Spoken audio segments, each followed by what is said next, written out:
Alright guys, I'm here today with a review of this guy right here, the Generations Rhinox figure.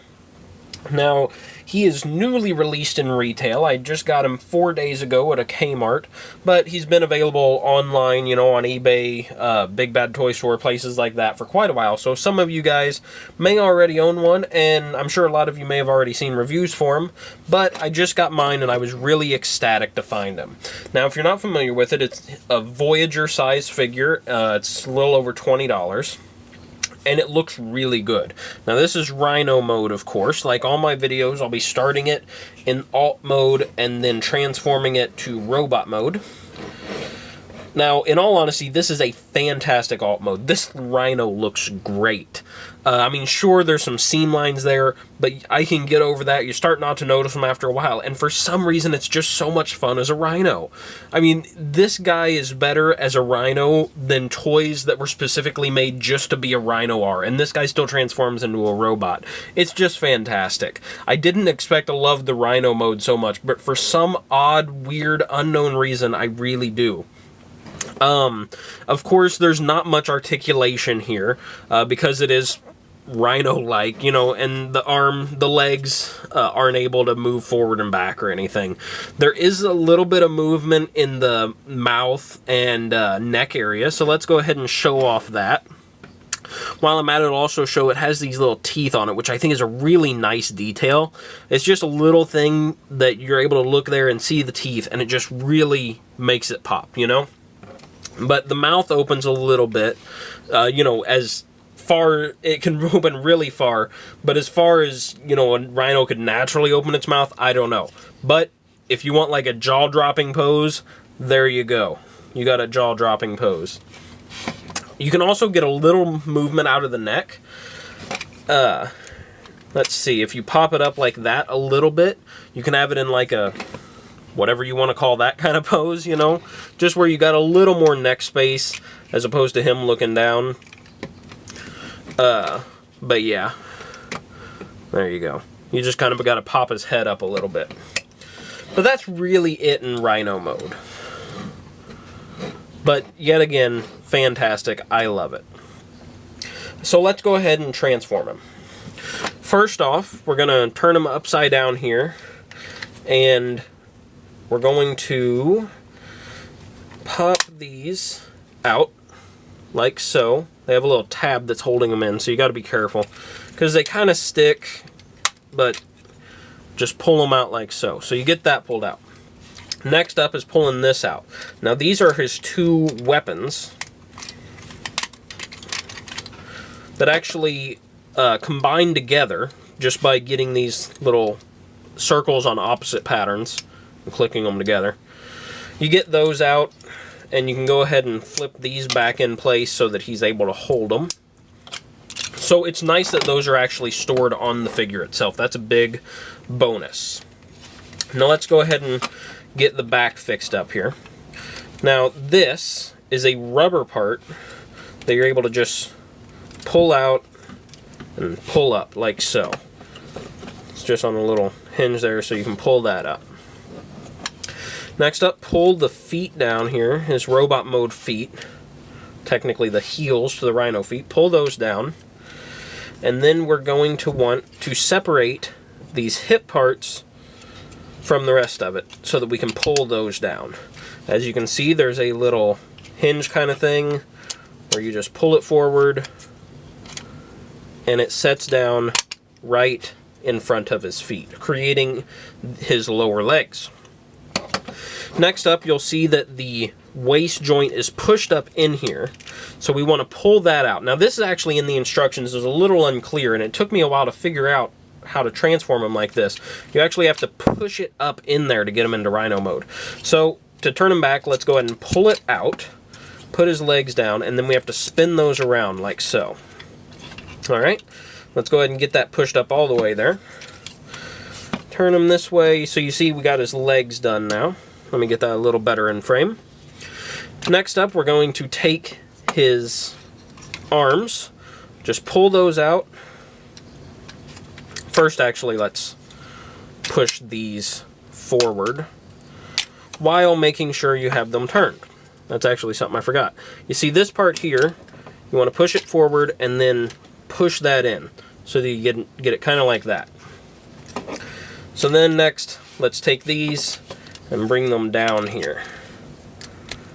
Just, they'll snap into place. Now you turn his feet around, pull up on this, and then pull his hands out. And they might stick sometimes.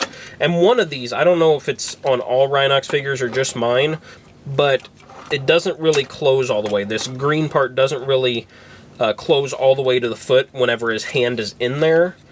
So I don't know if that's just mine or all of them. Okay, next up is going to be his head. Let me get this in frame. Let's go ahead and pull that piece down, and then we're going to pull his head down from here. As you can see, there's a little hole there and a peg up there that it clicks into. And you're going to push this down so that it's straight. Don't know if that was on camera. There we go. And that'll just snap right into place. Then we'll bring down his mouth. There's his head. And then you just bring this all the way back to cover up the tail piece there. Alright, so that transformation may have seemed like it took some time, but it's actually pretty simple and not that difficult. So, now we have him in robot mode. Now, one thing about this guy is he's actually pretty difficult to stand. I had a significant amount of trouble with him when I first tried to do it, because his legs aren't that tight in place, and he just doesn't want to stand up. And when he is, he's in a super lean forward pose, which is pretty unfortunate, I'm not going to lie. But aside from that, let's talk about his articulation. Feet-wise, you got movement up and down there for the front of his feet. Now, a nice little feature is you have side-to-side movement here. You can just get a little bit of bend out of it, but that bend makes a lot of difference whenever you're trying to pose him. So that's a really, really big appreciated articulation point on this, in my own opinion. At the knee, you get about a 90 degree, a little less, but that's the bend you get there.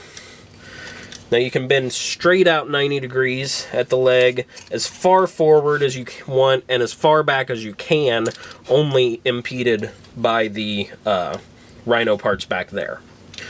And, you know, you can get them to the side, out, wherever. Nice articulation in that, in my own opinion. This part does not move, that's static. This goes up and down as you would like. The mouth, of course, can go up and down wherever you would like it to go. These aren't really in position real well. Let's get those better. There we go. The arms can go full 360 at the shoulder. They can turn right there. You can get a 90 degree bend at the elbow.